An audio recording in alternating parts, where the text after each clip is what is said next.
2017, you got some news you did not want to hear. Tell us about that news and how you found out about it and what followed.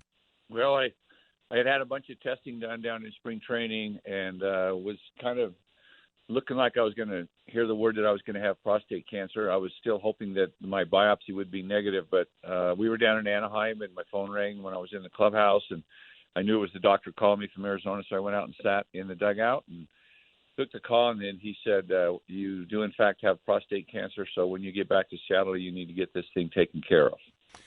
And, of course, through this all, you had the support and concern of dozens of players whom you confided in, and players whom, in many cases, you kept healthy enough to get on the field each day. Now they were kind of turning it around with you.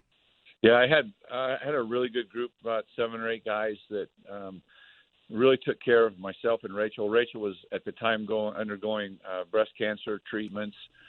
She had a double mastectomy, and so it was kind of a little bit of a pickle because both of us now had cancer, and we're both in the process of either having surgery or going through treatments. And Steve Cishek and Kyle Seeger and Robinson Cano and Franklin Gutierrez Felix, they were unbelievable.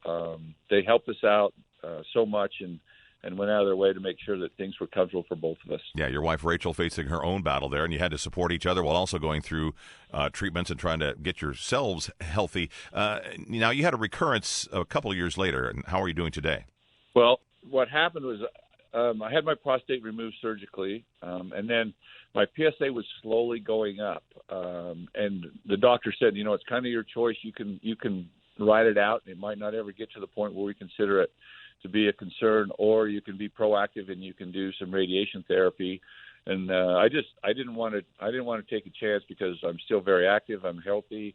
I wanted to be very, very proactive and make a good choice. And so I decided to get proton therapy and get my radiation treatments done. And it just happened to coincide with when the COVID started there in Seattle. And so that put it off a little bit, but I was able to complete it, and things went really, really well. I had it done at the SCCA Proton Therapy Center there in Seattle, and they were great, and things worked really well, and had no side effects, which was wonderful, because I had a couple of friends that had gone through that and done the conventional radiation, and they were both pretty miserable with the side effects. So I'm just so fortunate and lucky that I got through that without any side effects. Well, you're a walking billboard for testing and screening. What advice do you have to give? Well, I mean, even with all the stuff going on right now, especially if you have a history of prostate cancer in your family, you need to make sure that you get your screenings, get your PSA done, go to your doctors. If a man's 50 years old, he definitely needs to get a good screening and get his PSA done. And you can't hide it. If it's there, you got to do something about it because it's kind of silent. It doesn't have a lot of signs, a lot of symptoms. But if you follow the testing protocols and get that taken care of, you're going to increase the likelihood that everything's going to be okay for you.